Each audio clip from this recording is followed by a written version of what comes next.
And once again, we'd like to thank Great Southern Bank for sponsoring our coaches show. We've got head football coach of the West Lauderdale Knights, Coach Brock Clay. Coach, it's been 2 weeks since our listeners have been able to hear us discuss this team. And last week, at this time we were recording this interview, you were preparing for a game against the Meridian Wildcats. And news has since come out that game was indeed canceled due to violence and threats that occurred at Meridian on the day of the game that was to take place. And, we're not going to focus too much on the particular incident, but we're seeing more and more violence when it comes to spectators in football, not only in high school. We saw the incident that happened a couple weeks ago with the coach here in the vicinity, and also the college football. You have the fans throwing things out on the football field. And then last week with NFL, so many fights taking place in the stands. I would just like for you to have your chance to address the situation that I know still many people have questions about, but discuss the situation that occurred last week. Well, I think it all boils down to the fans. As far as that's where we're getting at.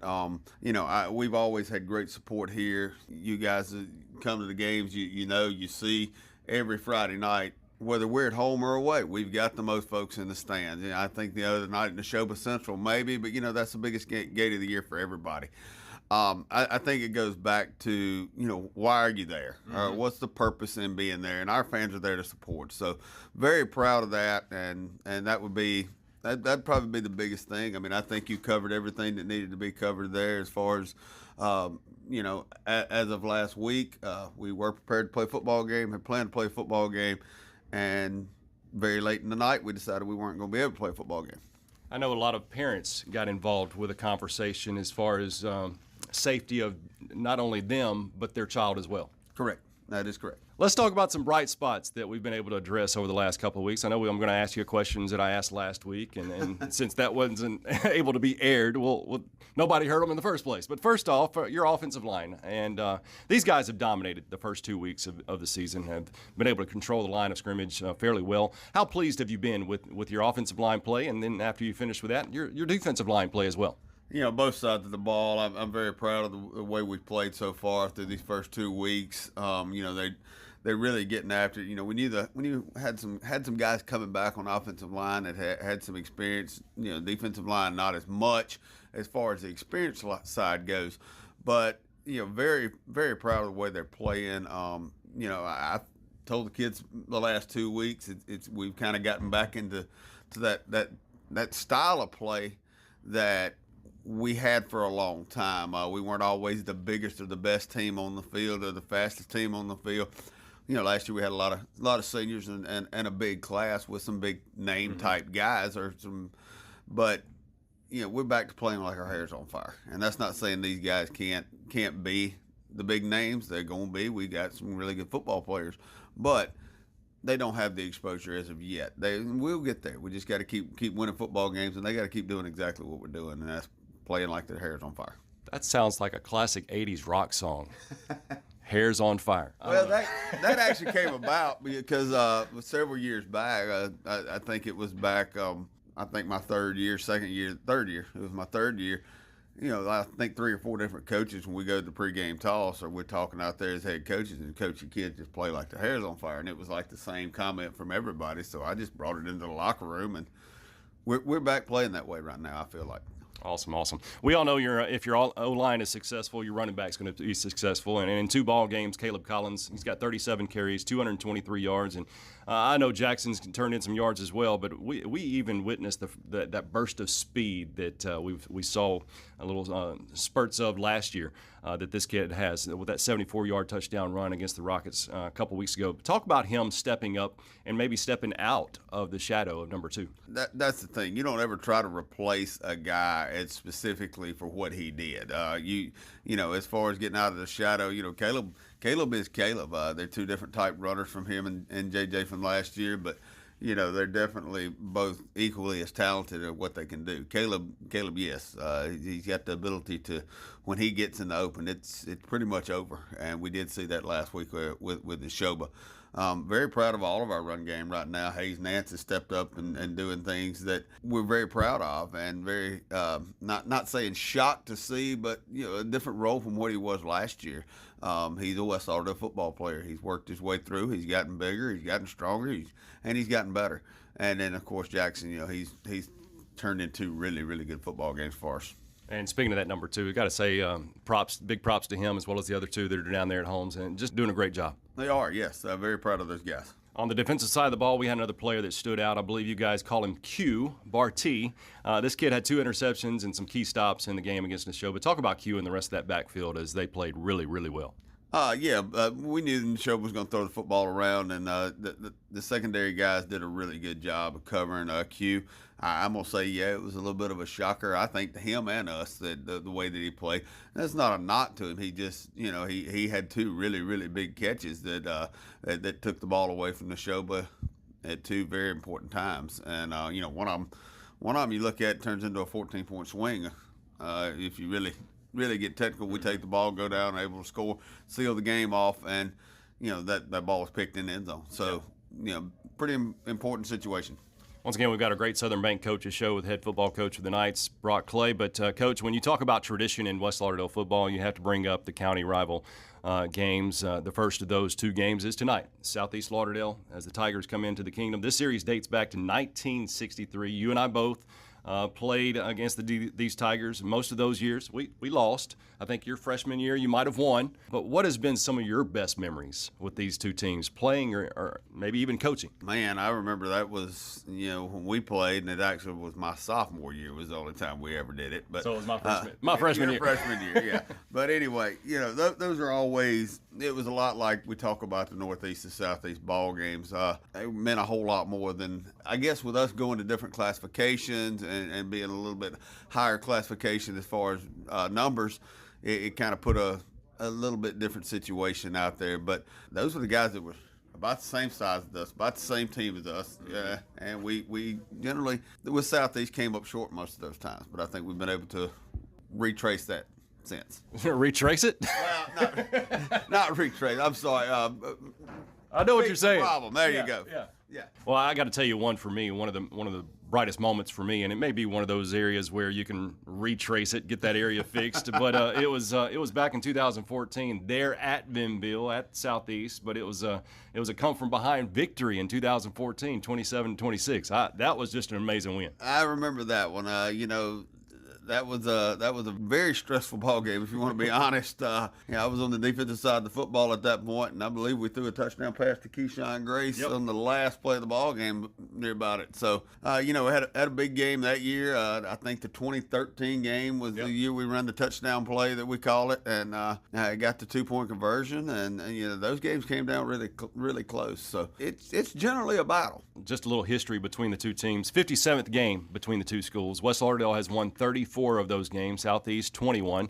But in fact, in the last 24 years, West Lauderdale has won every one except for 2. That team in blue would definitely love a little payback tonight. Well, I still remember that there were some serious wars, battles, and fights taking place out there between guys in the blue and the guys at that time red and black. But we still can't bring me back the red. We're gonna stay with the black right now. We're gonna stay with the black and the white. Tigers are coming in tonight 0-3 record after losses against Heidelberg, West Harrison, and Northeast Lauderdale. What have you been able to witness from Coach Wade Pierce's team? I think Coach Pierce is trying to do it the right way down there. He came into a situation. We talked about that last year where they had just lost their coach due to tragedy, and I can't imagine what it was like walking in there to those kids at that point, having lost a coach that way during the season. I can't remember back, but I think they were right there in the hunt of the playoffs, and I don't even know how you expect a team to be able to function in that situation. But I think those guys are trying to do it the right way. I think they're starting from the ground up. I know their junior high and JV looks a lot better. I think they're gonna get there. It's just gonna be a time process. Very sound football team as far as what they've been putting on film. Tell us some keys to win tonight and be 3-0 going into homecoming week next week. Oh, I think it's just get out there on the field after the situation we had last week. It's just get out on the field. Yeah. I think we're amped up. It's almost very similar to getting back. I say the COVID days, but we lost a game there, and anytime you have a layoff, I hate bye weeks. Period. Coaches hate bye weeks. Our coaches do. Kids hate bye weeks. It's really stressful when you get amped up to play that game, and then all of a sudden you're not playing it. Right. And so I think the biggest thing is get out on the field. I know that you want to say thank you to somebody that helped you out with your pregame meal. Absolutely. The Boys and Girls Club of East Mississippi was able to help us out last week with our pregame meal, and we certainly do appreciate that. Good luck tonight, Coach. Thank you, Lee. That is your Great Southern Bank Coaches Show with head football coach of the West Lauderdale Knights, Brock Clay. We'll have your pregame show being brought to you by Battery One Source coming up next on Q101.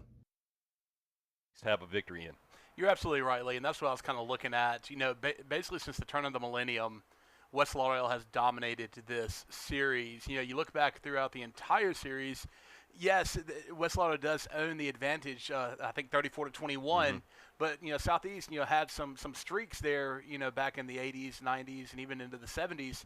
But since the turn of the millennium, since the year 2000, West Lauderdale has won 20 out of 22 games, you know. So Southeast looking at jumping in here and trying to break the streak that West Lauderdale currently holds. I believe it's at 12 games in a row that they have won, and outside of just a couple, won fairly decisively. You know, Lee and I were kind of talking before you and I were talking before we got on the air, you know, about how on paper, looking statistically, I mean, I'm looking at it right now, you know, West Lauderdale, even by record, undefeated 2-0. Southeast Lauderdale has not won a game yet, 0-3.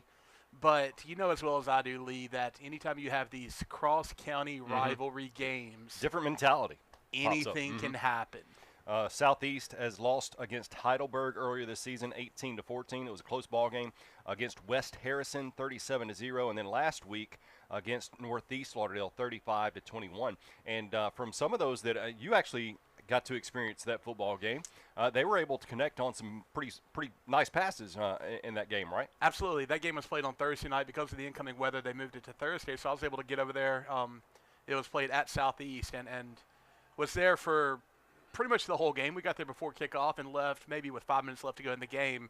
But Southeast was able to move the ball down the field in the air. They had a lot of success airing it out, had a lot of success finding the open receiver. And honestly, even when the receiver was not open, those guys on the outside did a great job of going up and making plays for their quarterback. It looks like we do have a chance of possibly starting a little early tonight. So we're going to actually take a break right now, come back with the FCA Pep Talk, and possibly the kickoff here a little sooner than what we're actually expecting tonight. So captains are meeting at midfield, or are just about to, as we are just moments away from kickoff here tonight. Once again, your pregame show being brought to you by Battery One Source. Got a chance to actually see and talk to John Dufour just a few moments ago, but thank you very much to our sponsor for our pregame show.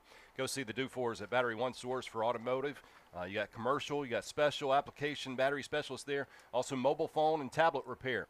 You can go see them at 2618 North Frontage Road right here in Meridian. Once again, this is your pregame show being brought to you by Battery One Source in Meridian. We'll be back here on Q101.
Wednesday, folks, are you ready for some kickball?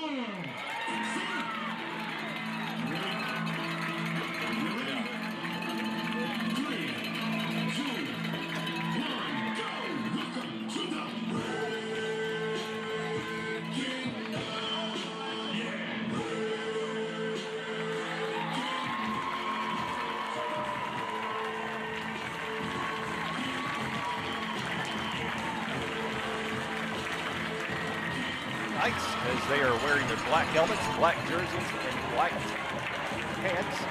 Southeast Lauderdale blue helmets, white jerseys, and blue pants.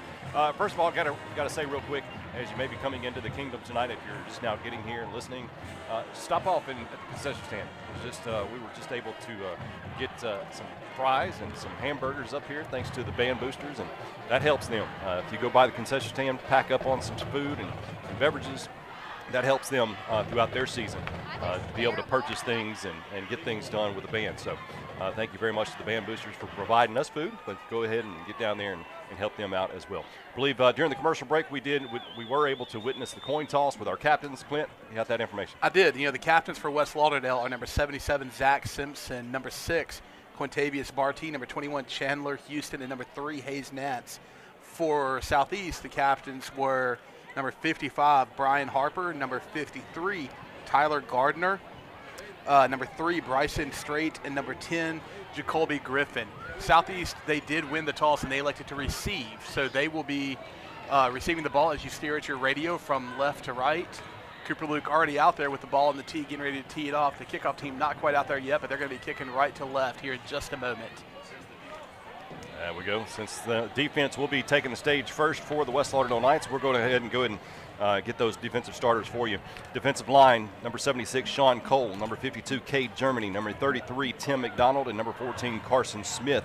Manning that middle of the field, linebackers, number 8, Jordan Gowdy, 25, Jake Rogers, number 1, Brett Busby. In the backfield for the Knights, number 11, Jack Davidson, number 24, Jet Calvert, number 6, Q Barty, number 15, Landon Vaughn. We'll start that Southeast offense after this kickoff as, once again, number 22, who just had a birthday yesterday, Cooper Luke, does the honors for us. Puts toe to leather. Ball is going to come down at the 7-yard line, returning to the 10, to the 15, to the 20. 25 finds a crease. He's got a little open field up to about the 38-yard line. Nice run back from that return man from the Southeast Lauderdale wearing that white jersey. That is number 6 for that's the starting quarterback. Mr. Wallace, Brandarius Wallace. And Lee, you and I were talking about this before the game started. We're going to see a lot of names and numbers called out on both sides of the ball. They've got several guys starting both ways, and apparently one guy who is going to be starting on offense, starting on defense, also returns kicks. There you go. That's the quarterback, Brandarius Wallace, wearing number 6, number 8, Kendrick Ivey, and as well as his I'm guessing his brother, Jalen Ivey, number 16, number 5, Turner Horn, and number 13, Tashawn Carlisle is your skill position players. And we'll go over the rest here momentarily. You got 2 wideouts, 1 on each side of the football field for Wallace. Does have a running back to his right. As receiver to the far side goes in motion, he'll get the handoff. The little jet sweep gets tackled in the backfield though for a loss of 1. Rounding out the rest of those starters on the offensive line is Lane Rawson, Tyler Gardner, Brian Harper, Mason Scribner, and Eli Jones. Tight end is number 85, Amir Mitchell. So those are the starters for the Southeast Lauderdale Tigers. 2nd down and 11. If you're just joining us, we have just started the game. We are just over 30 seconds into the first quarter. Score still obviously 0-0 as Southeast gets ready to run a play. 2nd down and 11 from their own 37-yard line. Same formation for the Tigers. Wallace, low snap, has to come down with it, or pick it up, but he gets hit in the backfield, and that'll be another loss, about a loss of 2 yards, all the way back to the 35-yard line. He got hit hard, too. He did. Great job on the defensive line there to contain a outside run. And Lee, again, we were talking about this before we went on the air, had a chance to watch them last week, and a majority of their success, like we were talking about in pregame, came through the air, and it's kind of looking like that's going to have to be their offensive strategy again. Third and very long, you got to think this was going to be aired out. I'm sorry. Wallace is 8 of 17 in the air, 163 yards on the season, 2 touchdowns, but he does more damage on the ground, 45 rushes for 222 yards, also 2 touchdowns as well. Third down, 13 to go. Wallace pitches off to his running back to his right. He'll get tackled from behind as well. Those knees not supposed to bend that way. That's 3 straight plays getting tackled in the backfield. Yeah, that was just a non-traditional but still an option play. Quarterback could have kept it, could have pitched it. He elects to pitch it off, and honestly, I think it would have been the same outcome no matter what he decided to do. West Lauderdale, great job of containment, great job sniffing that play out. It's going to bring up 4th and about 16, maybe 15. Either way, punting situation for the Tigers here on their first drive. Jackson Parker will be standing at his own 34. Hasn't had many opportunities to run any of them back. Maybe he'll get one here. High snap, brings it down. End over end kick, or punt, excuse me. We'll take a Tiger bounce inside the 30 to the 20, just on the inside of the 28-yard line. Absolutely. Great job by the defense, and we didn't expect anything different, doing what they've already been doing all year. Forcing 3 and outs, forcing tackle for losses. So, the offense of the Knights coming out here, getting ready to start for their first drive on their own 27-yard line. Offensive line for the Knights: Paxton George, C.J. Watson, Bryson Alford, Jacob Livingston, Zach Simpson. Tight end for the Knights: Gunnar Knapp, also Hunter Moore. Wide receivers for the Knights: Antonio Radcliffe and Cooper Luke. Running back Caleb Collins, and Jackson Parker is your quarterback. Going in motion is Cooper Luke, going on that far side, jet sweep. He'll take it to the 30, to the 35, 40, 45 midfield, 45, 40, out of bounds around the 45-yard line of the opposing side.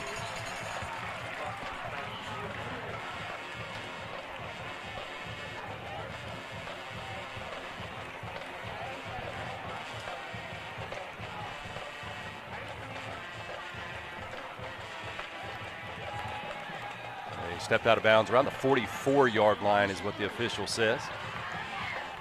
2 receivers to this near side, pistol formation for Parker. Hand off to Caleb Collins, goes straight up the gut. He'll make a cut to that outside though. Still on his feet. He'll go out of bounds after a gain of 5, maybe even 6 yards, Clint. Yeah, you got to love plays like that where initial contact takes place, 1 or 2 yards just beyond the line of scrimmage, but he picks up an additional 4. I think I saw at least 2 Tigers being drugged by him there by the end of the play, but that's going to bring up second down and 4, maybe 5. So great first play there on the new set of downs that they got. Same formation. Collins flanks Parker to his right, but he'll get the handoff to the left-hand side. Comes this near side, 35-30, 25-20, and there will be a flag maybe coming back. It was thrown in the vicinity of a possible hold. And those are the kind of penalties, if it is a hold, and I believe that you're right, it is going to be, Lee. We're waiting on the official call, but if it's a hold, it's a call. It didn't need to happen. Right. It was after the first down was already made. It was after the first down was already made, and it was behind, the running back had already gotten past him. But they are backing it up a substantial amount. Did I miss the call, Lee? No, here it is. Okay, it is a holding, but it's going to be marked. It was all the way down the field to where it's going to be a first down yardage already. So, absolutely. Those are the kind of calls that frustrate and excite a coach. You excited about the hole that opened up by your offensive line, by the run, but at the same time, you're frustrated by the hold. First down and 10 from the Tiger 33-yard line. Parker rolls out to his right, throwing right to Hunter Moore to the 25-20. That's another Knight first down. Hunter Moore, it's about like a bowling ball going off to that far side. You put him in motion, and I wouldn't want to get in his way. Well, what you saw there, Lee, is what happens when you have success with the running game. As we have the replay right here, those play action and just a quick fake to your running back, to Collins, and your linebackers bit down because they have to stop the run. And that opens up your tight end just for a quick little dump pass and able to pick up another first down. So from the Tiger 18-yard line, Knights on the move, right to left on your radio. Parker rolls out to his left now. He may keep it, and he does, to the 15, to the 10, to the 5. Touchdown, West Lauderdale. wide open run. It was not a designed quarterback run. There, he was originally going to pass it, but when you look down the field and realize there is nothing between you and the end zone because of how well your offensive line has cleared out. Man, as a skill position, running back, quarterback in this situation, makes you feel good about life whenever you can see that kind of green grass in front of you. That's his 6th rushing touchdown of the year in the 3rd ball game. He's doing pretty well in that department. Absolutely, and your Knights are getting ready for their extra point. They close the swinging gate to a more traditional extra point formation. Cooper Luke, high snap, brings it down though, and the kick is up and is no good. No good. That was, you called it. You had a high snap. They threw off all the timing, and Luke just kind of pushed that one a little bit off to the right. All right, 7:44 remaining in the first quarter. Knights score first, 6-0. We'll be back on Q101.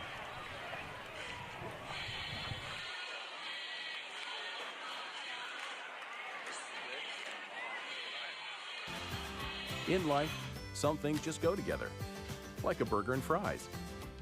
And home and auto insurance from State Farm. Combine and save. In Meridian, talk to State Farm agent Chris McDonald today.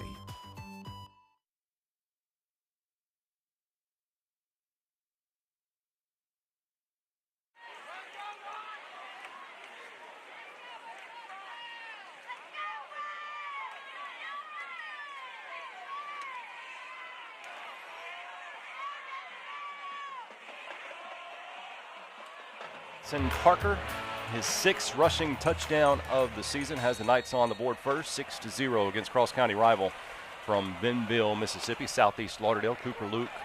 And the kickoff goes into the end zone for a touchback.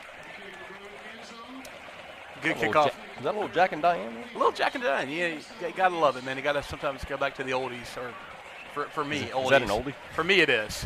But yeah, strong kickoff there. I mean, I know it is. You can literally call it, but it just doesn't feel like an oldie whenever you're 40. I'll be 45 next Friday. Yeah, you're definitely old, Lee. You got more gray hair than me if you're watching on YouTube. Yeah, but I can definitely tell Clint has more gray hair than I do. I make it look distinguished. Yeah, okay. All that being said, because of the touchback, the Tigers are going to take over their own 20-yard line to begin their second drive. First drive, lost yardage, ended up punting after a 3-and-out, 4th and 15. 2 receivers on the left-hand side for Mr. Wallace, Brendarius Wallace, wearing number 6. He back pedals, looking for receivers, finds one, actually incomplete. The intended receiver was number 5, Turner Horn. Yeah, if you're listening to us right now and you're a Southeast Tiger fan, it's easy to say, man, I can't believe that fell incomplete. But honestly, that was a blessing right there because it would have been a stop in the backfield. The receiver who was going to catch the ball was about 3-4 yards behind the line of scrimmage, and he was being trailed very closely by a defender. He would not have made it back to the line of scrimmage. So in that situation, you're grateful for the incomplete pass. 2 receivers left for Wallace. He has it back to his left as well, and he'll take it himself and gets hit hard, and that'll be a drop in the backfield. A drop of about 3 yards, actually, maybe even more than that. And he's slow to get up, I believe. Yep. Yeah, the containment that the defensive ends, the outside linebackers are able to have right now, not letting the running backs, not letting the jet sweep get around them, is going to be huge moving forward. Because if the Tigers are unable to run outside of the tackles, they're going to have to run right up the middle against some of those big defensive guys. 2 receivers to this right-hand side, this near side, as the Tigers are moving left to right. Wallace has it back to his right. Motion going right as well. Low snap, and does West Lauderdale recover? I believe so. Yes, they do. Big number 1 back there, and that is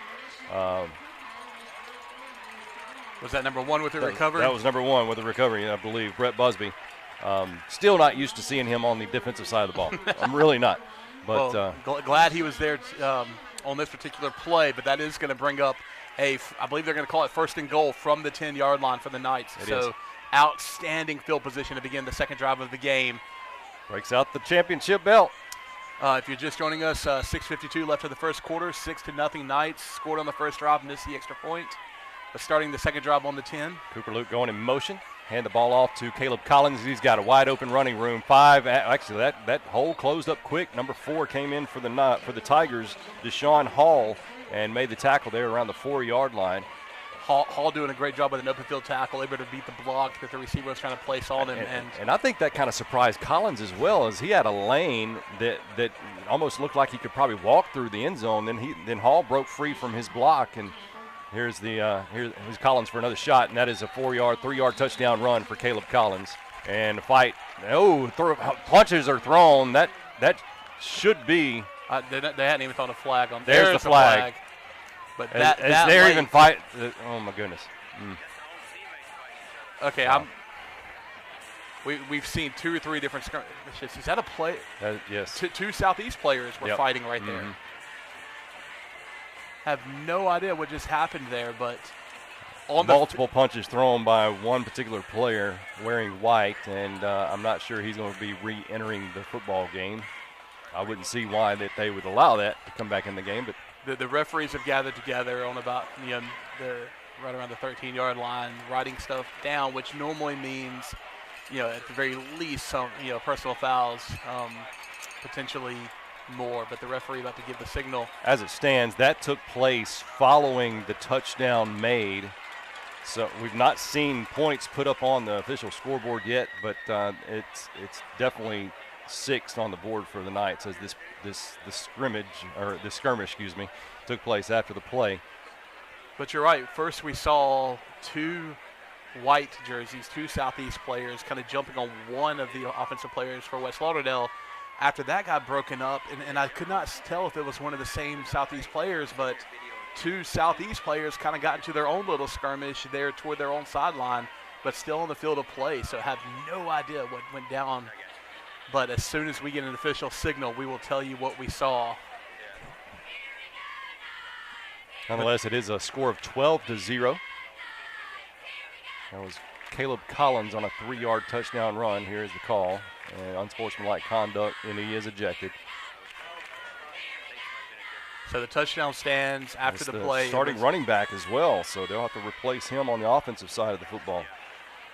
But after the touchdown, it was unsportsmanlike conduct with a punch thrown. So a player, what did you say the number was? I believe it was number 8. But he has been ejected. But as it stands, I believe the offense is on the field, is it? Since we missed the extra point on the first touchdown. Let's make it a full 2-score game. Yeah, get back to a 14-0 if they complete this. But as it stands, 12-0, just over 6 minutes left in the game. Coach Pierce down there giving the referees an earful, probably saying it takes 2 to fight. Why did my player eat the penalty by himself? Well, as well as I do, that the retaliation is what gets caught. Absolutely, and there was a second player who jumped on that, and that may have been. All right, so the referee also just gave the signal that it's going to, because it took place after a touchdown, you either can enforce the yards on the extra point or on the kickoff, and they've elected to enforce the yardage on the kickoff, and they are kicking the extra point. So Parker is your holder, Hunter Moore is your long snapper, and Cooper Luke, number 22, a year older after yesterday, puts it through the uprights, I believe. I thought the other one was up there, but it was not. But this one is. It is 13-0 with 6:17 remaining in the first quarter. We'll be back on Q101.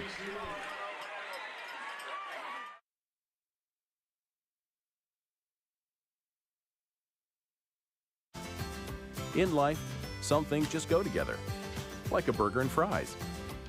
And home and auto insurance from State Farm. Combine and save. In Meridian, talk to State Farm agent Chris McDonald today.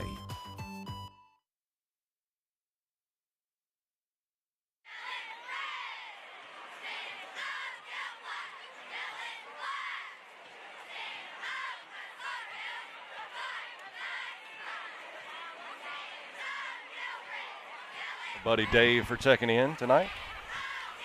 Always great to have fans checking in with us. I did just speak with the official we have in the booth next to us, and it was confirmed that it was number 8 who was ejected from the game. So look at the camera shot right now. Look this way, Clint. Look my way. My way. Your other left. My way. That way. Oh, I was thinking I'm looking. Yeah. So you see all that gray right there?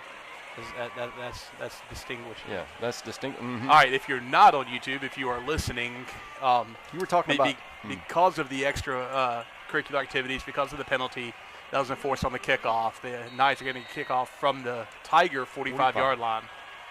Cooper Luke going to definitely put it through the uprights. Did he do it? Yes, he did. Put it through the uprights. What would that have been, a 55-yarder? Yeah, give or take, 54, 55. But because of the penalty, because the Knights were able to kick off so deep, obviously it was a touchback, and the Tigers are going to take over from their own 20-yard line to begin the third series. First one, 3 and out, had to punt on the 4th and 15. The second drive that the Tigers had, I believe on the second down, maybe the third down play, turned it over, fumble, where the Knights took over on the Tiger 10-yard line. So beginning of the third drive, hoping for a little bit better outcome, but the Knight defense just showing out on the first 2 drives so far. Wallace will have 3 receivers to that far side, hands off to his running back that was on his right side. He got some breathing room there, got about a 6-yard pickup. That was, I believe that was number 10 for the Tigers. Jacoby Griffin. I believe Jacoby Griffin, yeah, you're absolutely right. That's who that was. And positive yardage. And after the first 2 drives, the Tigers are excited about that outcome. 2nd down and 5 from the Tiger 25-yard line. Just under 6 minutes left to go in the first quarter. 13-0 Knights. And it looks like we are going to have an official's timeout, a heat timeout. We'll step aside as well. Once again, like Clint just said, 13-0 in favor of the Knights. We'll be back on Q101. In life, some things just go together, like a burger and fries. And home and auto insurance from State Farm. Combine and save. In Meridian, talk to State Farm agent Chris McDonald today.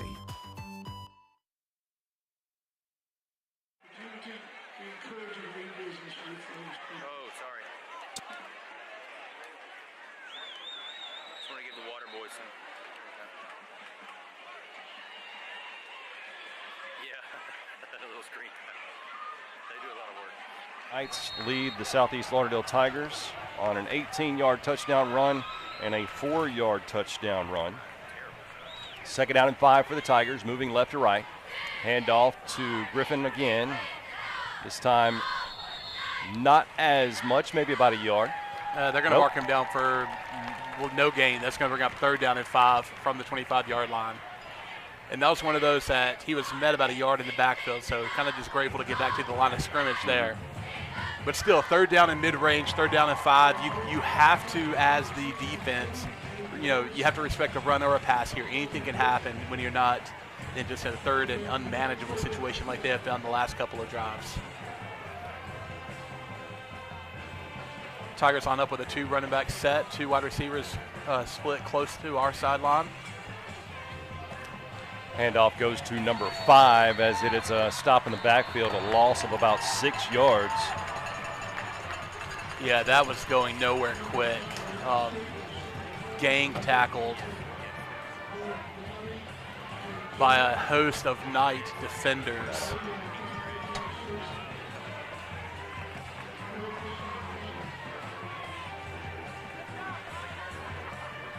So it's going to bring up 4th down and 11. 4th down 11 for the Tigers after that loss of 6. Back to punt. Good snap, good kick, and that's going to – looks like Parker's going to let it land on the 40 of the Tigers and go out of bounds somewhere around the 42, 43. Let's see where the exact mark is. Hey, I nailed it, 42.5-yard line. So that's where the Knights will take over on the plus side of the 50-yard line for on the Tigers' 40 – yeah, the 43-yard line is where they have it. To shop local. Now you can support your community and save your hard-earned dollars by shopping local with Farm Bureau Insurance. There's a local agent in every county in Mississippi ready to help you protect it. And it's going to be 1st down and 10 for the Knights. 2 receivers to this near side for Jackson. Or is that Ridge Brown? I believe that is Ridge. Yes, Ridge Brown overshoots his intended receiver. Number 5, quarterback, Jackson Parker, but that goes incomplete. And Ridge Brown, once again, coming in as your quarterback. Jackson Parker was in the slot to this near side, moving right to left. And wide left is Cooper Luke, wearing number 22. Brown will stay in the game in the pistol formation. He also has Hayes Nance behind him as in a pistol formation. Hayes will pick up about 8, maybe even 9 yards. actually 7 yards, excuse me. So that'll bring up 3rd down and 3. 3rd down and 3 for the Knights. I don't see it, but we may have a flag on the field as the referees have stopped the clock and they have not moved the ball mark yet. It is going to be. It's going to be against Southeast. The referee, head ref, just signaled for a face mask against the Tigers. So that'll be tacked on at the end of the run. We'll see what they mark off, but yeah, okay. So personal foul, big face mask against the Tigers. So that'll be a 15-yard penalty added to the end of the run. So that will mean that the Knights move down to the Tiger 20-yard line, which is where they will have 1st and 10. Once again, the Knights do already lead 13-0 here in the first quarter. Still just a little bit under 4 minutes left to play, and they're threatening again on the 20-yard line of the Tigers. Ridge Brown makes a connection to Jackson Parker, goes inside the 15 to the 14, possibly even to the 13. They're going to mark him down on the 14-yard line, so that's going to bring up 2nd down and 4 after the 6-yard completion from Brown to Parker. You got to love the fact that you have this kind of versatility with your skill players for the Knights, able to, bring Ridge Brown in and out as you see fit. And there's a snap. Brown hands it to Cooper Luke on a jet sweep. On the far side to the 10, to the 5. Touchdown, West Lauderdale. Cooper Luke got him a birthday touchdown there from 14 yards out. 14-yard touchdown run extends the Knights' lead to 19-0 with 3:28 remaining here in the first quarter. Your Knights setting up in a traditional extra point formation, trying to make it a 20-point deficit here with 3:27 in the first quarter.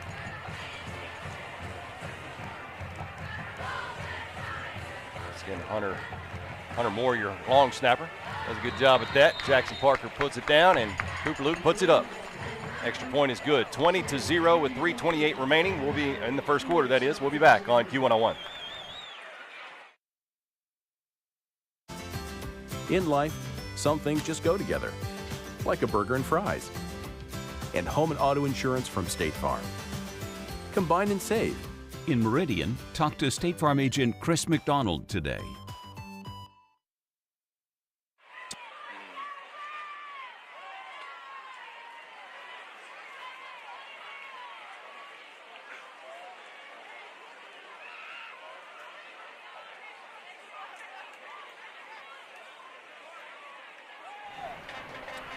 Following a 14-yard touchdown run by Cooper Luke, Knights now lead 20-0. Kick return team on the field for the Tigers. Cooper Luke on the field waiting on the rest of the kick-off team for the Knights to hit the field, and there they go.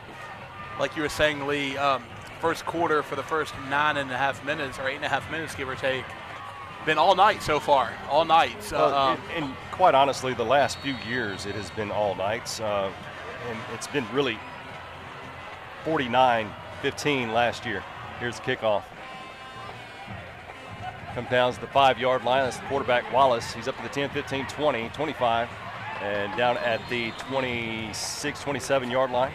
And he doesn't look, he's a little slow to get up there, but just the last few years for the Knights, just been a little lopsided. 49-15 last year, 40-21 back in 2020. 45-0 in 2019, 41-0 in 2018. Knights haven't been too kind to the Tigers the last few years. They haven't, and it's looking like, and you never want to get the cart before the horse. We saw a couple of games last year, and particularly the Meridian High game where you were up by 3, I think maybe even close to 4 touchdowns, and come back and make it a very close game, a lot more than you're comfortable with by the end of the game. So you never want to say a game is out of reach, especially when you're still this early in the game. But as it stands right now, the Tigers about to start their 4th drive and down 20-0. On their own 28-yard line. Swings it out to his receiver to the 35, 36-yard line. Nice gain on first drive, or first down, that is. Absolutely, and that's the biggest gain of the day so far for the Tigers. That's going to go down, it's like you said, about a 7, maybe even 8-yard gain. So bring up 2nd down and 2 for the Tigers on their own 37-yard line. Once again, the Knights have had an 18-yard touchdown run by Jackson Parker, a 4-yard touchdown run by number 4, Caleb Collins, and a 14-yard touchdown run by number 22, Cooper Luke, to lead tonight's game 20-0. Still in the first quarter, 2:38 remaining in the first quarter. 2nd down, 2. Tigers will get their, no, or do they? I about said they got their first down of the night, but I'm not sure they gave it to them. I believe they do. Yeah, they're going to give them the yard to gain, so that's going to go. I think they needed 2 yards and maybe picked up 2.5. So that is a first down for the Tigers, and you're right, he was met right on that first down marker and driven back several yards. But forward progress gives him what he needs, and that's going to bring up 1st and 10 for the Tigers on their 39-yard line, I believe is where they have it marked. That's going to moving left to right. Tigers wearing blue helmets, white jerseys, blue pants. 2 receivers to the left for Wallace. Wallace is looking left and finds a receiver number 15 after about a 4-yard pickup. Gets pushed backwards. And we were talking about this before the game, Lee, that, when I went and watched them play last week against Northeast Lauderdale, the main form of success the Tigers found on offense was through the air. And we're seeing more of that here tonight as well. Very minimal success on the ground against this strong front 7 for the Knights, but having a little bit of success. But that's going to be a completion for, I believe they're going to give them a 3-yard gain, so it's bringing up 2nd down and 7 for the Tigers on their own 41-yard line. 2 receivers to this near side now for Wallace, and Wallace will hand it off to number 10. Number 10 is Jacoby Griffin. Once again, their starting running back, I believe it was their starting running back, is no longer in the ball game. LaKendrick Ivy. That's a gain of a couple. So 3rd down and a long 6 for the Tigers. Yeah, they're going to give him credit just for 1.5 yards, maybe 2 yards. So Tigers here trying to keep the drive going. Knights trying to get off the field with less than a minute to go in the first quarter. 3rd down and like you said, Lee, a long 6. Swap those receivers to that opposite side of the football field. Looked like early movement with one of those receivers, but nonetheless, the ball goes out of bounds. So going to bring up 4th down, long 6, and what looks to be incoming punt team. Yeah, that was one of those. Had a receiver, maybe even a halfback tight end over there, ran about a 3-yard out route, and the quarterback air-mailed everybody. That was caught by a Tiger, but it was caught by a Tiger about 7 yards beyond the out-of-bound marker by a Tiger who was not in the field of play. So that's going to bring up 4th down, punt team on the field. Parker, Jackson Parker that is, return man for the Knights. High snap, and the punter is still without the football, and I believe West Lauderdale will recover. It doesn't matter who recovers. It's still going to be West Lauderdale's ball inside around the 10-yard line. Yeah, I honestly, I think it may have been recovered by the punter, but either way, that was 4th down. So the Knights are going to take over again from their own 10-yard line. I'm sorry, not from their own, from the Tiger 10-yard line. So they're going to have 1st and, are they marking it outside the 10? Yep, just on the outside of the 10. Nose of the football is touching the 10-yard line. The Knights, once again, deep into Tiger territory following a miscue. So first, they're going to call it first down and goal from the 10-yard line. So 1 receiver to this near side, 2 receivers to this near side. That's Radcliffe as well as Luke to this near side. Parker will hand it off to Collins. Collins comes this near side to the 5, and it is touchdown, West Lauderdale.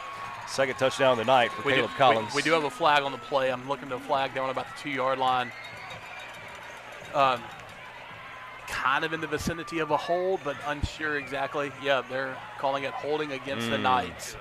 So sometimes when a run is a little bit too easy, there's a reason for it. Oh, yeah. And there was nobody there to it's going to be marked from the 2-yard line. So to put the ball on the 12-yard line, so officially a 2-yard loss on the play, but still, yeah. But it's still going to be 1st and goal. So 1st and goal from the 12-yard line for the Knights.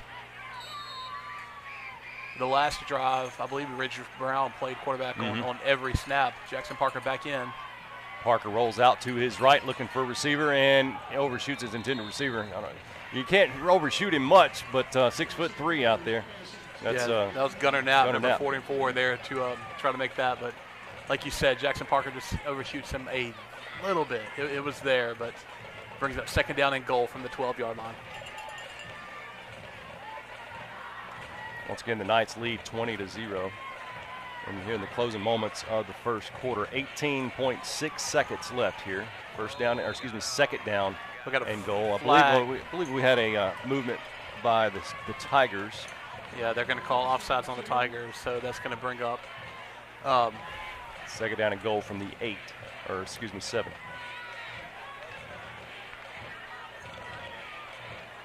That was a combination of a hard count and a linebacker trying to jump the snap. So receiver on one side of the field, that is Cooper Luke, and Radcliffe on the left-hand side, and Collins with a handoff straight up the middle. It's a gain of about 4 yards. Yeah, nope, 3 yards. Yeah, they're going to mark him down somewhere around the 4.5-yard line. So bring up 3rd and goal for the Knights here on the own 4.5-yard line. But that's going to be the end of the first quarter as the buzzer goes off. All right, we'll step aside as well. Come right back after 30 seconds. Once again, Knights lead 20-0, but are threatening from the Tiger 4-yard line. We'll be back on Q101. In life, some things just go together, like a burger and fries. And home and auto insurance from State Farm. Combine and save. In Meridian, talk to State Farm agent Chris McDonald today. KK Hodgins, Regan Andrews, Rick Balzell, Caroline Cheatham, Riley Turville, Misty Johnson, London Bailey, Kaylee Hardy, McKenna Donald, Kaylee Miller. The managers are Clay Williams, Caroline Love, Emily Key, and Russell George and Josie Kidd. Give it up for the West Lauderdale girls softball basketball team. Excuse me. Absolutely. Yep. Perfect song. As the Knights are wearing their black helmets and black jerseys. They just need their black pants. And perfect scenario there. Nonetheless, the Knights lead 20-0 as we enter the second set of 12 minutes here in tonight's ball game. They are threatening on the Tiger 4-yard line. It's 3rd down and goal from the 4. Parker is in a pistol formation. Luke on the right-hand side. Radcliffe on the left-hand side as receivers and looking to pass. Looks right and finds Cooper Luke. Second touchdown of the night for Luke, this time in the air. A 4-yard touchdown pass. A reception there for Cooper Luke. He's having a good birthday, isn't he? He is. You know, I believe he's got, like you said, one on the ground, one on the air, in the air, and you know, almost perfect with extra points as well. Missing that first one, but hard to pin that one on him from a high snap and kind of threw off all the timing. So with 1 second ticked off in the second quarter, the Knights now lead 26-0, waiting this extra point. There it is. Wow. That thing went airborne. I mean, like a rocket out there. Yeah, he left nothing to chance on that one. We're actually going to stay here in the game here. 22, look, Cooper Luke had a birthday yesterday, I believe 17 years old. I was going to say 34. Yeah, no. But he's having a pretty good ball game so far. He's got a 14-yard touchdown run, a 4-yard touchdown reception. So, and it's just 1 second into the second quarter. Tigers down 27-0 to your West Lauderdale Knights. Lined up to receive the kickoff. Cooper Luke bringing the ball out, ready to kick it off from his own 40-yard line. You've got 2 men deep standing on their own 10-yard line, ready to receive the kickoff as the kickoff team runs onto the field. I believe this will be the, fifth time? The fifth kickoff for the Knights. Sure. Well, they kicked off to begin the game, and then they've scored 4 touchdowns. So 5th kickoff for the Knights already in the first half. We just talked about Cooper Luke, and here he is about to put toe to leather, kickoff. Going to go into the end zone for a touchback. The second one of the evening. Third. Second. Third touchback. One of them rolled into it. One of them went through the extra. That's right. Through the goalpost. Right. Having him a big night all the way around so far. But the Knight defense just showing out as they have all season long.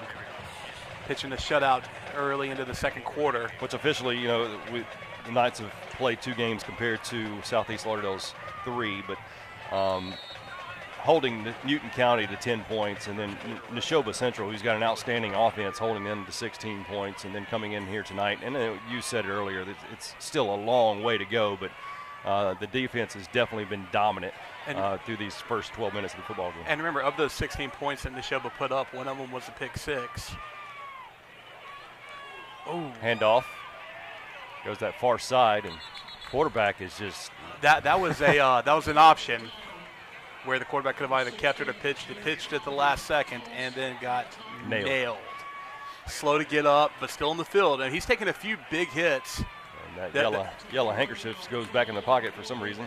Yeah, that was a flag thrown, but it got waved off pretty quick. Maybe even been an incidental flag thrown, but either way, after he pitches it, he does. I believe it was number 10 that took the pitch.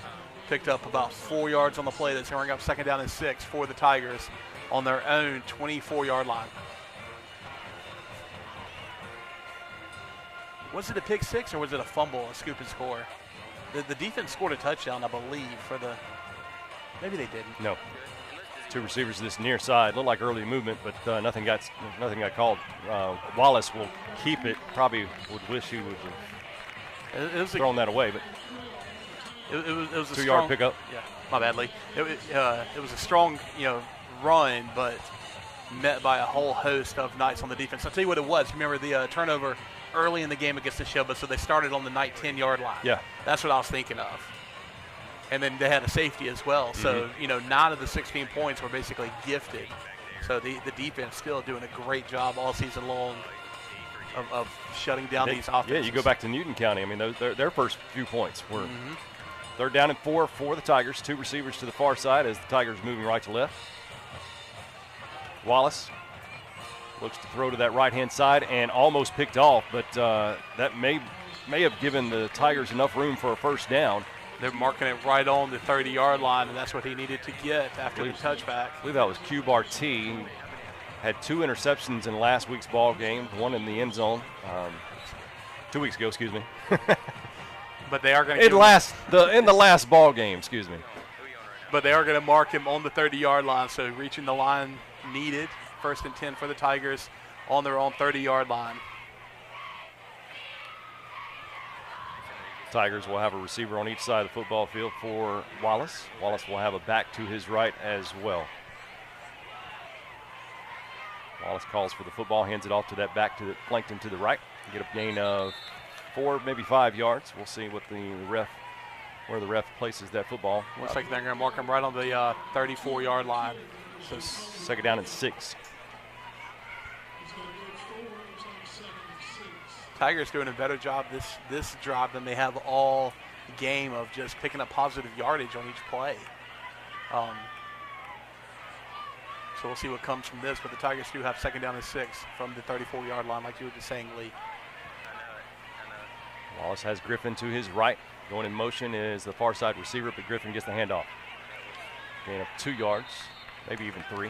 Kind of a low snap, snap, throwing the timing off of the play. You got a couple of Tigers that are slow to get up, but get up of their own accord. So they are able to stay in the game, but that is going to bring up 3rd down and 3 from the 37-yard line of the Tigers, trying to get to the 40. Near 8.5 minutes left in the first half, and West Lauderdale leads 27-0. Southeast, though, having their most successful drive of the game so far in tonight's contest. 3rd down and 3 for the Tigers. Wallace looks over the football field. One of his receivers going in motion. He'll get the jet sweep and gets hit hard, and that is a loss on the play. And the football came loose, but the Tiger was there to recover. Number 53 was there to recover the football. That is Tyler Gardner. That was one of the hardest hits I've seen all year. Well, not only was it a hard hit, it was a perfect timing. As soon as the wide receiver on the jet sweep received the ball, he was met. So the contact was right upon him receiving the handoff, and because of that, the ball was put on the ground. But what looked like a positive drive is, after one big negative play, it's turned into a 4th and 12, and the punt team for the Tigers are on the field. Jackson Parker standing at his 40, punter in the low snap, and they just continue to have mistake after mistake after mistake. And the Knights will have the football inside the Tiger 5-yard line. Yeah, this is two straight special teams miscues that have the Tigers just. It's always a bad sign for a team, or a good sign depending on which way you're looking at it, if you've already started twice on the opponent's 10-yard line, and this drive gives you your best starting field position of the day. Yes. As they will take over on, like you said, Lee, I believe the inside the 5 on about the 4.5-yard line is where they have it marked. 7:32 remains here in the second quarter. Ridge Brown will check into the game. Jackson Parker will move off to this near side slot and flag. They're going to call a false start on the offense here. And, you wonder if, changing the quarterback, and I'm not saying that. I agree with putting Ridge in there. But you wonder, you're used to one quarterback calling it one way, and then another quarterback comes in. Maybe is that a delay of game? It wasn't a delay of game, but it wasn't a false start either. It may have been too many men on the field.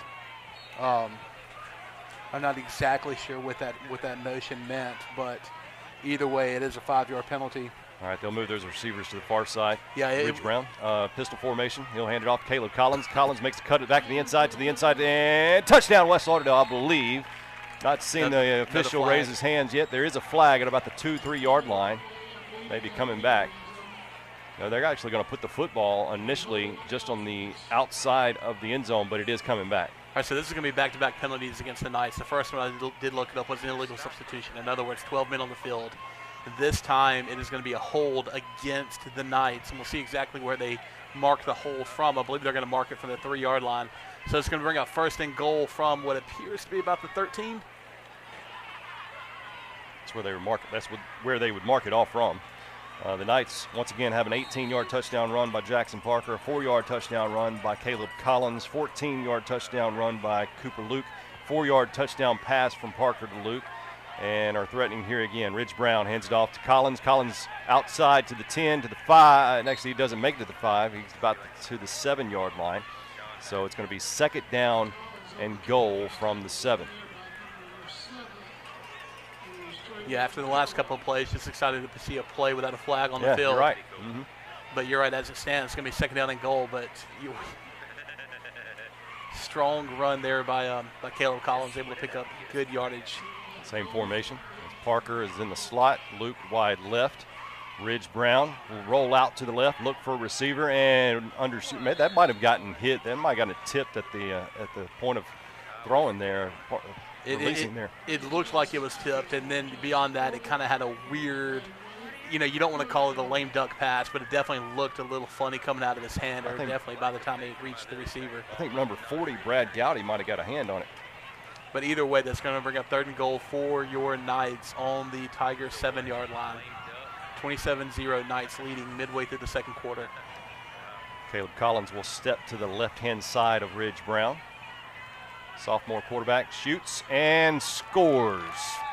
That is Jackson Parker with the reception, 7 yards out. So another touchdown, another 6 on the board. This time Jackson Parker will do the receiving end. Gotta love it. That was just the ball was out of his hand before Parker is even looking for it. That was a timing pass, a quick slant.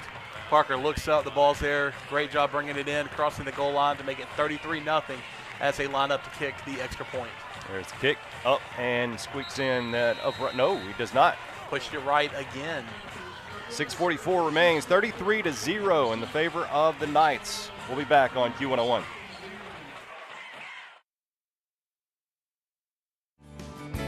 The Piggly Wiggly in Collinsville is proud to support the West Lauderdale Knight football team. Come see us for all your tailgating supplies. Here at Piggly Wiggly, we support West Lauderdale. Go Knights!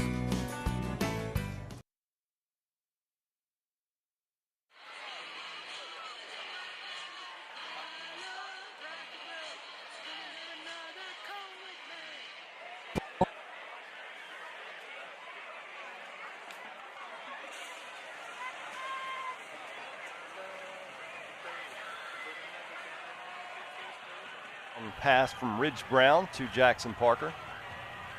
I said that right. Ridge Brown to Jackson Parker. Knights now lead 33-0. 6:44 remain here in the first half, and the Tigers have just had miscue after miscue after miscue, and this one looks to come down at the 3-yard line, up to the 5-10, 15. Nice run back for Wallace to the 21-yard line. But it's been special teams that's really hurt. They've had some decent drives, but whenever you get into the punt formation and have the punt or the snap go over your head, and I mean, when you have 10 yards to go for the opposing team, it's not making that hard on a team. Well, first off, Lee, let's discuss our definition of decent. Both the drives have had 1 first down. I understand that, but you've got some momentum. And whenever you start to get some momentum, it's like blowing that balloon up and then popping it. You're right. And honestly, I say that kind of tongue-in-cheek because, whatever your definition of a decent drive is, whether it's 1 first down, 5 first downs, whatever, anytime you get any kind of momentum moving the ball and then you have a special teams snafu, to use your word. Snafu. A special teams blunder where you snap the ball either over the punter's head or between his legs. This is a super low snap, and either way, it results with the opposing team taking over inside of the 10-yard line to bring up a 1st and goal, and that's where you start the drive. You're going to have a hard time staying even close in a game like that because you're just gifting not only field position, but you're basically gifting points. And when you're already having a hard time putting points on the board and stopping the opposing offense from getting in the end zone, you can't afford those types of mistakes. And even beyond that, it's encouraging as a Knight fan to see this team taking advantage of those mistakes, which is what you have to do. Oh, yeah. One receiver to the left, one receiver to the right for Wallace. Has it back to his left as well. Might have gotten a defender crossing into the line of scrimmage there, and I believe so. So that'll give the Tigers 5 yards. Once again, the Tigers moving right to left. Tigers coming in here 0-3 after losses. They've lost to Heidelberg, they've lost to West Harrison, and then Northeast Lauderdale. Correct. Same formation. Wallace will hand it off to Griffin. Griffin tries to find a hole, but does not. He's going to get tackled right at the line of scrimmage to bring up a 2nd down and 5. Tried to break it to the outside to find some green grass, and it just was not there. Coming up at halftime, we're actually going to give out Clint's address for next week's homecoming week festivities so that players and fans and Go ahead, man. I've got a pregnant wife who would like nothing more than to lash into some people who wake her up. Well, can we come earlier so that I have a dog also. 2nd down and 6. 2 receivers to the right for the Tigers. Low snap, but Wallace will pick it up and get hit from behind and lose a couple of yards. Yeah, I think they're going to mark him for a 1-yard loss. Again, an option where, and if you don't know the term option, I've said it a few times, that's been kind of a stable in their offense so far. That is where the quarterback will run to either the left or the right side trying to get around the corner, but he's got a running back trailing him to where he can either keep it himself or he has the option to pitch it to the running back. And the last couple times he has elected to pitch it. That time he kept it and was tackled for about a 1-yard loss to bring up 3rd down and 7. And don't forget, he's talented in the backfield. He came in tonight's ballgame, 222 yards in 3 games. He rolls out to his left. He got 2 Knights in his face and has to quickly get rid of it. Does Landon Vaughn, does he come up with a reception? They're going to call it incomplete, excuse me. Landon Vaughn had an interception in last week's ballgame, but that one touched some blades of grass before his hands were able to get underneath there. Well, it's a good job by Vaughn to read the quarterback and see that be well underthrown. Ooh, I don't know. I'm not Yeah, we have the option of looking at replay here, but the referees do not. They're calling it live. Either way, it's going to bring up 4th and long, and the punt team comes on the field for the Tigers. So the Knights are going to have the ball again on offense with 5 minutes left to go in the second quarter, already leading 33-0. Jackson Parker, that is, standing just on the Knight side of midfield as, once again, here we go. We've got a good snap. Nice punt as well. Jackson might have a chance to return this one, though. He's up to the midfield, to the 45, 40, to the 35, 30. He's got one man to beat, to the 20, to the 15, to the 10, 5. Touchdown, West Lauderdale. 53-yard touchdown return, punt return for Jackson Parker. So, what is that, like the first one he's actually returned? Yes. And, hey, way to make it count. But that is going to go down as a special teams. And, again, we've talked about this. Special teams hurting the Tigers, but the Knights taking advantage of it. A couple of bad snaps on the punt. Now a punt return for a touchdown for Jackson Parker. Getting ready to kick the extra point here. They are now leading 39-0 with 4 minutes and 49 seconds left in the first half. Cooper Luke puts the toe to leather, and it is good. 40-0 in favor of the Knights. 4:49 remains here in the first half. We'll be back on Q101.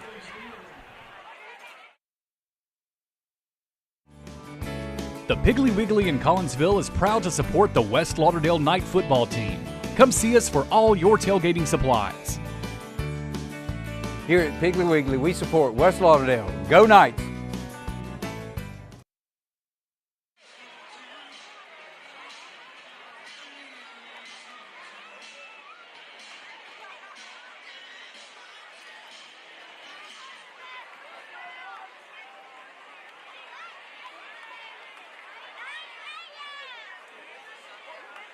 after a 53-yard punt return for a touchdown. It looked nice, didn't it? Well, I'm really eager whenever we get to the half and we begin to look at the statistics for the first half. It's not going to be anything that's going to How many yards we're going to have on offense? Not many. We've started 3 drives inside of the 10 and now a punt return for a touchdown. That's going to score 40-0. Kick comes down to the 10-yard line, up to the 15. And we'll actually backtrack to about the 14 before being brought down. The 19, I'm sorry. I'm so used to seeing the red lines if you're looking at the field here, but if you're not, usually I'm used to the colored line being at the 20-yard line, but they have them here at the Kingdom at the 25-yard line. It confuses the mess out of me. Well, you got to love the uniqueness here. Yeah. But you're right, as it stands, the Tigers are going to take over on their own 19-yard line, hoping to get a little better success than they've had any other drive so far in the first half, because it has been all night for the Knights. All nights for the night. 2 receivers to this near side for the Tigers. Once again, the Tigers moving right to left. Hands it off to Griffin. Griffin goes right up the middle to the 25. If you're just joining us or missed much of the first quarter, the Tigers are having a run with their second-string running back. Very late flag thrown right there. Maybe. But what I was saying is the Tigers had their starting running back against the Knights ejected in the first quarter, and now we've got a dead ball foul, unsportsmanlike conduct against the Knights. I didn't see it, but I believe, is that Jordan Gowdy running off the field right there? Mm-hmm. And again, I didn't see who it was against, but Gowdy's getting an earful right now. But as it stands, biggest play from scrimmage for the Tigers comes as a result of a personal foul against the Knights. So they're going to take over 1st and 10 from their own 40-yard line. Yep. That's again Tigers blue helmets, white jerseys, and blue pants. There we go. We'll get the whistle from the ref. 2 receivers to this near side for Wallace.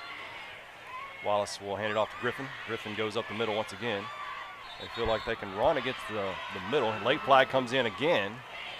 The game's starting to get a little chippy right there. I believe that's going to be another personal foul. Face mask. Oh, they're calling it a face mask?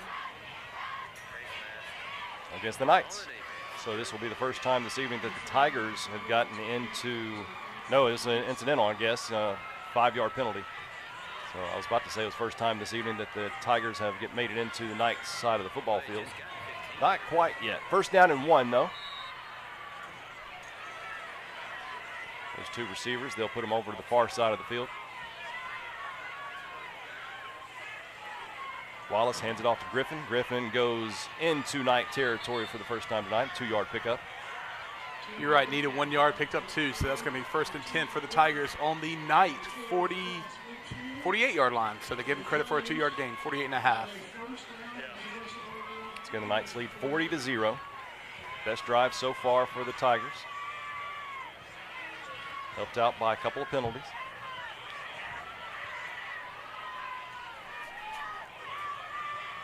Same personnel in the football game for the Tigers.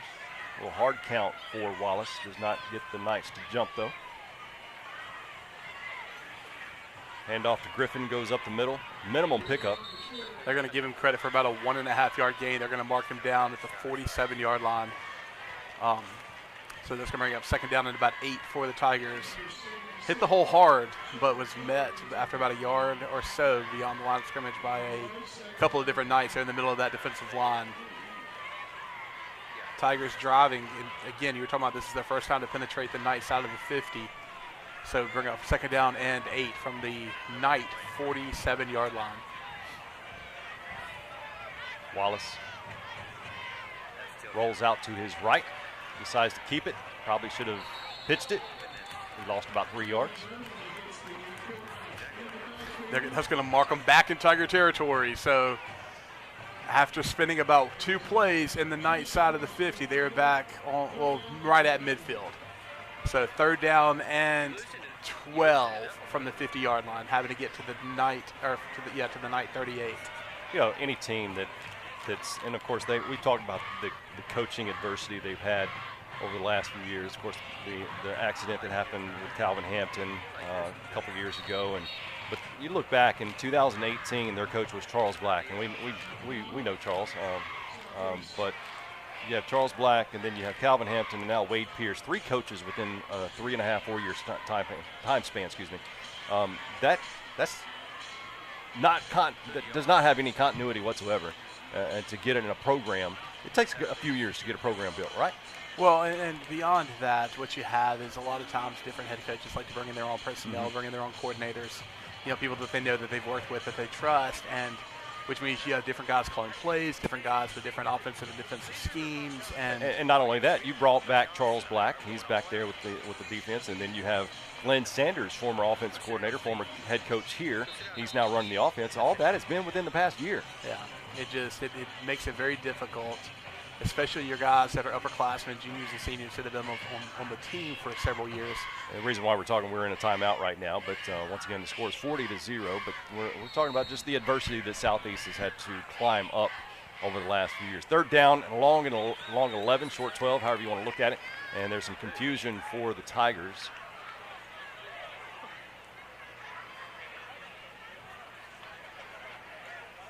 Two receivers to that far side for Wallace and the Tigers. Wallace rolls out to his right, scrambles, looking for a receiver, and finds him one, but not enough for a first down. It's going to be a short by about 3 yards. Can't imagine they're going to bring the punt team out here. No. You're down by 40, coming into the half. In fact, it is 40-0 right at 2 minutes left to go in the first half. But yeah, only 3rd down and 11, 3rd down and 12, picked up about 8. Going to bring up 4th down and 3 from the Knight 41-yard line, having to get down to the 38. Great job by the receiver for the Tigers. Didn't catch a number, but realizing his quarterback was in trouble and coming back to him, giving him an option there on the sideline. Wallace calls for the football, hands it off to Griffin. Griffin, he will get a Tiger first down. 4th down and 3, picked up 5, I believe, on the carry. So good, strong run by number 10 by Griffin, who again is filling in for the starting running back for the Tigers, who is not in the game at this point. He will not be returning here throughout the rest of the night. But that's going to bring up 1st and 10 for the Tigers on the Knight 41-yard line. We're down to inside of a minute and a half. Got about a minute 20 left in the first half. 2 receivers right for Wallace. Also has his back to his right as well. And he'll hand it off. No, the ball comes free, and Griffin will actually pick up a yard due to that fumble. Or they call it. No, it is West Lauderdale football. I thought Griffin came up with it initially, but number 33 for the Knights, I believe that is Tim McDonald, comes up with a fumble recovery. That's another turnover, takeaway, if you want to call it a takeaway. Yeah, for the Knights defense. Your running back for the Tigers obviously mishandled the handoff. But you're right, he was the first one to jump on it, but unable to secure it on the ground, giving the Knights an opportunity to take over on their own 36-yard line. 1:09 remains here in the first half. Knights lead 40-0. Knights will hand off to number 4, Caleb Collins. Collins to the 40, 45, about 2 yards shy of midfield. Helmet comes off, and there's a flag around the 47-yard line. They're going to call face mask. Yeah, they're going to call a face mask, which means that Collins doesn't have to come off the field. Normally, if your helmet comes off, you have to come off on one play, but if it's as a result of a penalty, you can stay on the field. So Collins will be able to stay in at running back after that strong run of 12 yards, plus a face mask against the Tigers. Wealth of knowledge right there. That's why you bring me in, man. That's right. Professor. As it stands, they're going to mark that off as a 5-yard as an incidental face mask, not a personal foul, but it still brings the Knights into Tiger territory, taking over 1st and 10 on the 47-yard line. 2 receivers to this near side. Ridge Brown in at quarterback. Collins with the carry. Collins cuts back on the inside and gets close to another Knight first down, about 1.5 yards shy as he is inside the 40 to about the 38, between 38 and 39-yard line. Nope, they'll put it back on the 39-yard line, so a full 2 yards away from a first down. 38 seconds remain here in the first half. Going in motion is Jackson Parker. Getting the handoff is Collins. Collins right up the middle, gets a Knight first down to the 34. That'll temporarily stop the clock as they move the chains. in high school and college ball, the clock stops for every first down. But it is rolling again, 20 seconds left in the first half. Kind of surprised that they're not stopping the clock, but at the same time, you've got a pretty big lead, so you don't want to run it up anymore. Ridge Brown hands it off to Collins. Collins finds a hole. Oversteps one of his receivers, and that's Jackson Park. He had to do a little high step over Jackson. That's going to give him a gain of about 5 yards, and that is going to be the last play of the first half. 40-0, the Knights lead the Southeast Lauderdale Tigers. We'll take a look at those stats. We'll take a look at the scoring summary, and we'll actually take a look at some of the scores from around the area as well, and hear from our band, our Mighty Night Marching Band, coming up as well, all during the halftime show, being brought to you by some fine sponsors. Alpha Insurance Agent Will Sweat, as well as Mississippi Farm Bureau Insurance Agent Shane Haywood. We'll come back with all that information and more with your halftime show coming up next on Q101.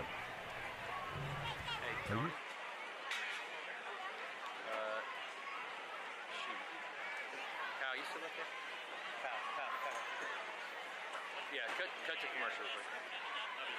I'm going to take your camera. The Piggly Wiggly in Collinsville is proud to support the West Lauderdale Knight football team. Come see us for all your tailgating supplies. Here at Piggly Wiggly, we support West Lauderdale. Go Knights!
Ladies and gentlemen, taking the field for your halftime enjoyment is the 2022-23 edition of the Southeast Lauderdale Pride of Southeast Marching Tiger Band.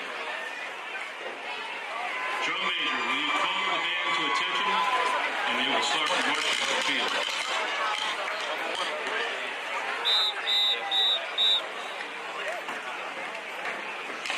The band is under the field direction of drum major Ramion Huckle and color guard Captain Michaela Gibbs. The band director is Mr. Damon Barnes, assisted by color guard instructor Miss Robin Renix. This year's show will consist of tunes played by the popular rock group Chicago. Drum major Ramion Huckle, is your band ready?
Let's give it up for the Southeast Lauderdale High School Marching Choir Band.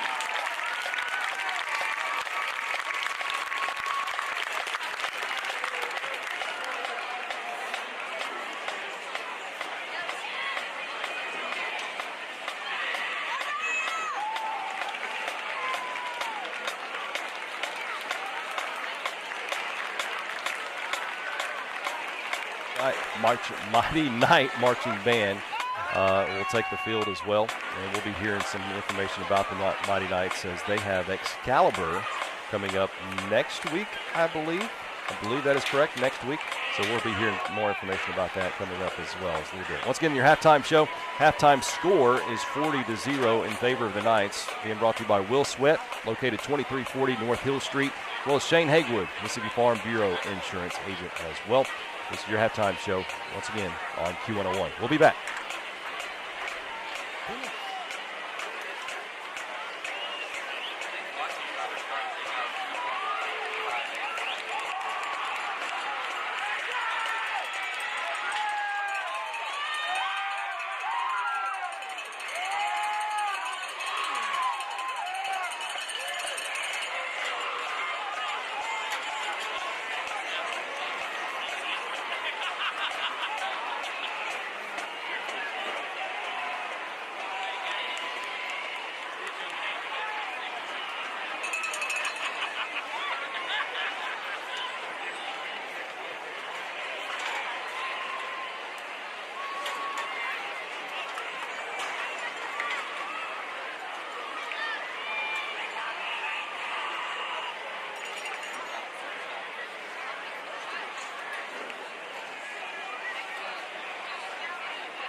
Ladies and gentlemen, the 2022 West Lauderdale Mighty Knight Marching Band, under the direction of Dr. Christopher Grant and drum majors Bradley Harden and Chance Evans, bring you the story of Beethoven's Immortal Beloved.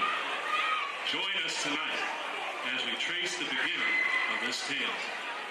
Drum majors, are you ready?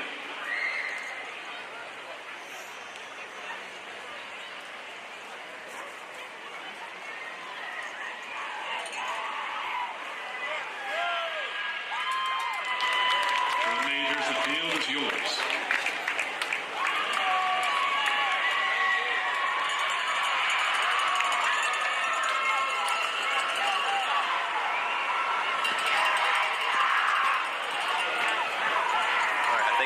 both cameras now. So.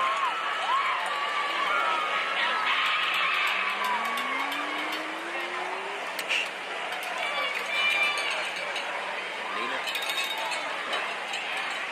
My angel, my all, my own self.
Where I am, you are with me. Susan's reaching out and longing.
Here come the players back. You suffer, you, my dearest country.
Ladies and gentlemen, let's give it up for the West Lauderdale Mighty Knight Marching Band.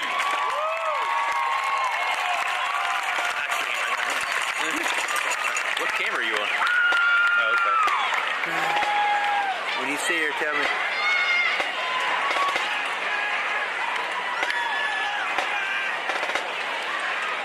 Ponytail going back and forth. I whip my hair back and forth. I whip my hair.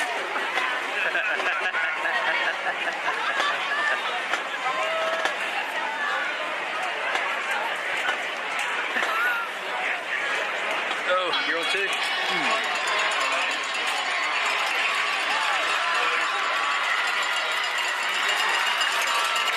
What's going to be bad is if the mic pick that up.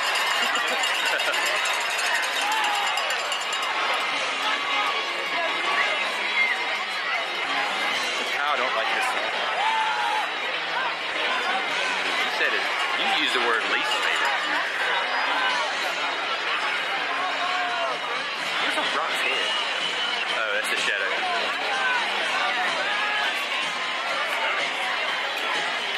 Oh, you see that transition?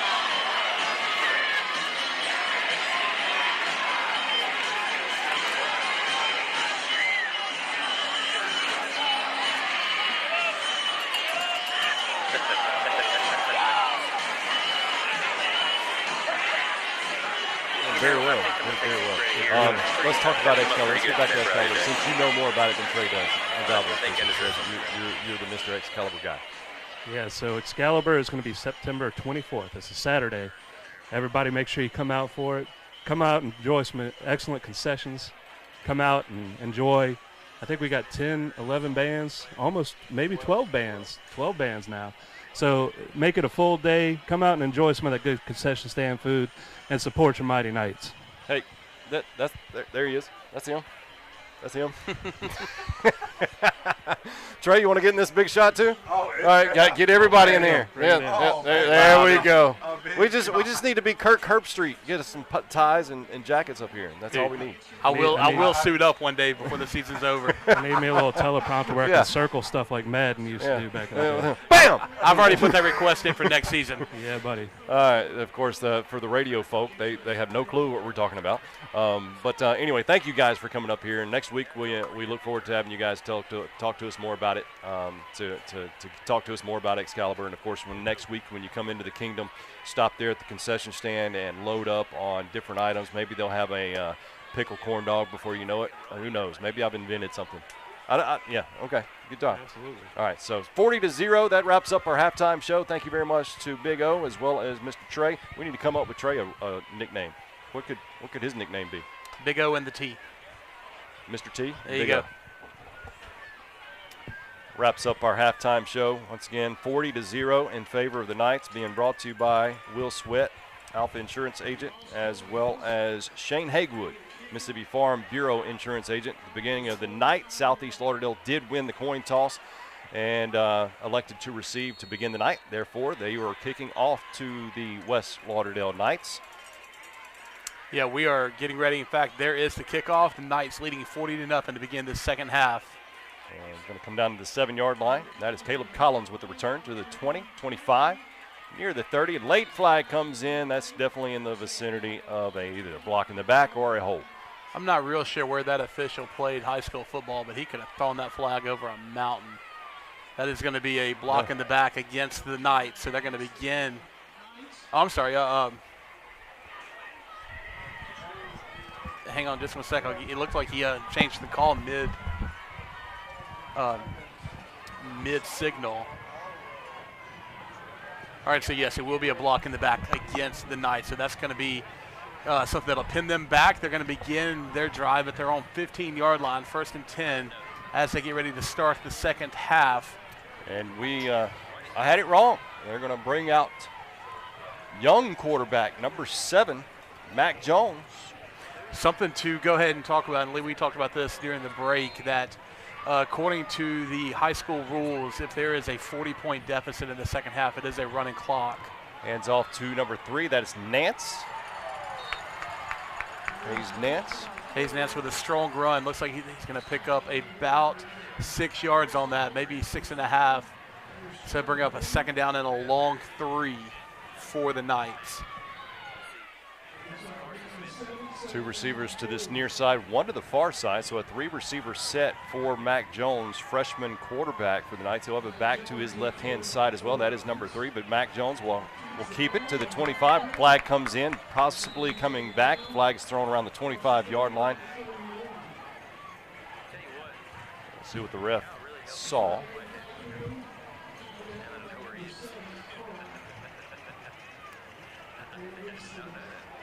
Yeah, that's going to go against the Knights. It's going to back them up against me, a hold against the Knights. So you're going to go from what would have been a first down run to repeating second, but it's going to second down and 10 at the 15-yard line of the Knights. Jones will hand off and stop in action with a whistle blown. We got another flag on the field. I believe that's going to be a false start against the Knights. No, they're calling, offsides, false start against the Knights. So that's going to back them up even more. Going to go to a second down and 15 from their own 10-yard line. So penalties backing them up here early in the second half. 9 minutes and 10 seconds left in the third quarter. Knights 40, Southeast Tigers 0. 2 receivers on the far, 1 to this near side. Mac Jones with a throw or the pass complete back to the original line of scrimmage. No, not quite. Will actually be 1 yard shy of the original line of scrimmage, so third down, 11 to go. A lot of underclassmen getting some playing time here in the second half. Not only your skill players, but some offensive linemen who haven't gotten much playing time so far this year. Going to get a lot of minutes here in the second half. Jones swing pass out, going to fall incomplete. Intended for Hayes Nance. Yeah, that was just a little swing pass to Hayes Nance, the running back, as he just kind of swung out of the backfield. Falls harmlessly incomplete. Going to bring up 4th down and 11. And for the first time tonight, the punt team for the Knights runs onto the field. And unless I'm mistaken, there's not a return man for the Tigers on the field. Not yet, at least. Number 1, Brett Busby, will be standing near the goal line. There he comes. I believe that's number 16. For the Tigers, standing on the 50-yard line to return the punt.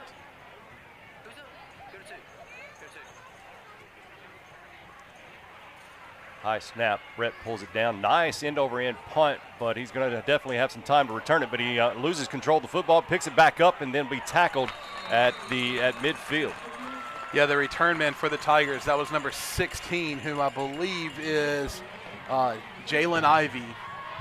Returns that punt, and when I say returns, fielding it, muffed it initially, picks it back up, and it's going to go down for about no gain on the return as the Tigers will take over at midfield. They're going to mark it maybe just a yard into Tiger territory. I believe they're going to have it on their own 49-yard line. No, they are going to mark it right at midfield. And that's where the Tigers will take over 1st and 10 for their first drive of the second half with 7 minutes to go here in the third quarter. 1st and 10 for the Tigers at midfield. They have some wider jerseys in there on the field as well. Backup quarterback in for the Tigers. Hands off to Griffin. Griffin is I wouldn't call him a backup running back. He's listed as a normal player, but the starting running back, of course, had the ejection earlier in tonight's ball game. That was a gain of 1. Again, if you're just joining us here midway through the third quarter, welcome to backup football, where a majority of the players on the field for the Knights are going to be your backups moving forward because of the slightly lopsided score of 40-0.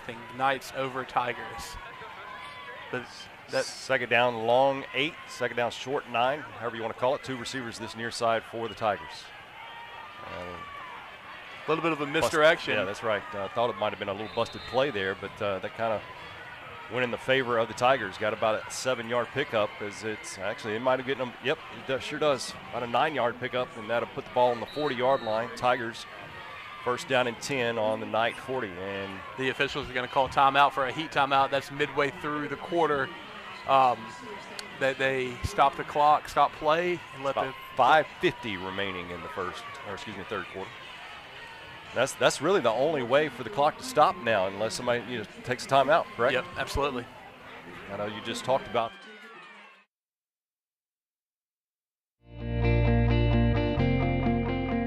Thank you to the teachers for encouraging me when I wasn't sure where to start,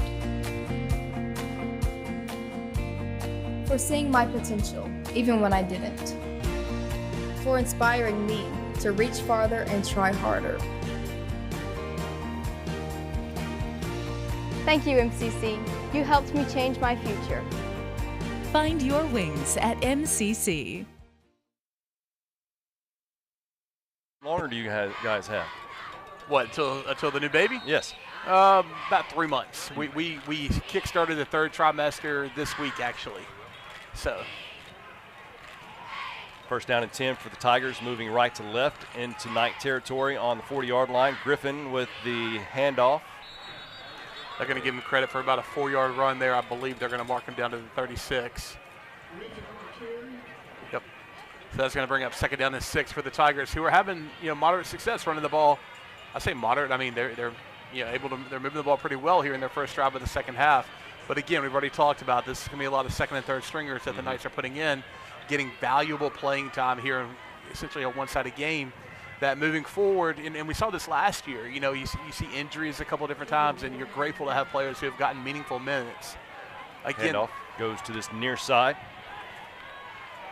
Another first down for the Tigers to around the 26, 27-yard line. That's the second time we've seen that play here in this drive already, where you've got a little bit of a misdirection taking place. You've got a running back running behind the quarterback where he fakes the handoff, and then you've got essentially a jet sweep coming in front of him to the short side, and both times have resulted in pretty good gains that essentially were, not essentially, that did bring about a first down.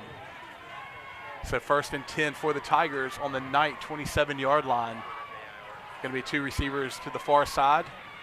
Griffin, the lone running back, and he's going to take off up the middle. Griffin to the 20, to the 15, to the 10, to the 5, and touchdown Tigers. And Griffin ran through about 3 different arm tackles, finally getting the Tigers on the board. And we're here, we're pulling for the Knights. But, we all know each other, across town, across county rivalries. And while we want to see the Knights come out large and win, it is good to see some of these, kids that you grew up around, able to have something to cling on to moving into next week. That was a 26-yard touchdown run by Griffin there for the Tigers. The Tigers are going to call a timeout before the extra point. Not sure if they had a personnel issue or what the deal was, but they definitely had to take a timeout. So I get the Tigers on the board 40-6 with 3:48 remaining in the third quarter. Once again, 3:48 remaining in the third quarter. So the Knights began the third quarter with the football and pretty much an entire different look. Maybe Hayes Nance was the oldest one out there. But Mac Jones, freshman quarterback, as well as many freshmen and linemen, receivers, couldn't get much going. Tigers, though, started at midfield. They're going to line up for the extra point. Was able to put in a 26-yard touchdown run there. Yeah, I believe that's going to be number 36. Doing the kicking duties. You got a name for him? Ross Gomez. A very low kick right into the line. The lineman never had a shot. The snap was actually a little bit behind the holder, and by the time he was able to get it down, and we talked about this on the extra point, one of the ones that Cooper Luke missed, that anytime you've got a kind of an off-center snap, it throws off the timing of the kicker, and that one never got more than about 6 feet off the ground, if that. Fired it right into the backside of his offensive lineman. Kickoff return team already on the football field. Kickoff team is on the field as well, so we're going to stay here in action once again. 26-yard touchdown run. Gets the Tigers on the board. 6 points for the Tigers, 40 for the Knights. Lee, you didn't play offensive line, did you? I did. You did? Okay, I don't know if you've ever – were you ever on the field goal team? Yes. Did you ever have the experience of a kicker driving the ball No. right back? I did. There are a few things in this world. It's I believe you sensational. told that story last week, but you can definitely tell it again. Well, not last week because we didn't play. Or last year, excuse me. Yes, it is not a fun feeling. You're told on the offensive line. I wish you would have had YouTube back then, so that people could have seen it.